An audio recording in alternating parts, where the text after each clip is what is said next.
Tak hanya pasar hewan tradisional di Kemukiman Sibreh, Kecamatan Sukamakmur, penutupan juga dilakukan pada pasar hewan lain di Kabupaten Aceh Besar.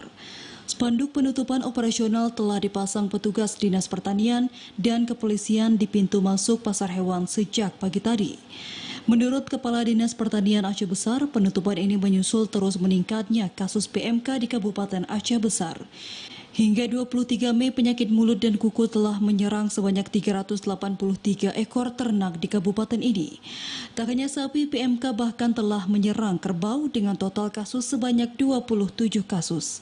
Penutupan diharap dapat mencegah meluasnya penyakit mulut dan kuku yang dapat merugikan masyarakat. Kalau memang sudah mengarah ke situ, karena tujuan kita juga untuk kepentingan masyarakat, ya, untuk masyarakat juga.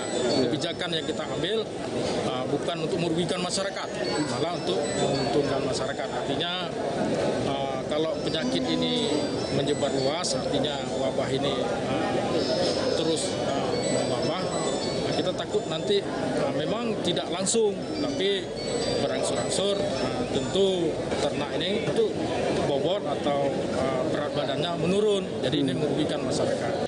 Penutupan pasar hewan rencananya akan dilakukan hingga batas waktu yang belum ditentukan atau melihat perkembangan kasus PMK di Aceh Besar.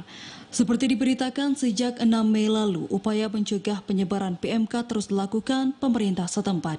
Selain sosialisasi, Dinas Pertanian dan Satgas PMK yang terdiri dari petugas dari berbagai instansi juga melakukan sterilisasi dan pengobatan ternak yang terindikasi PMK.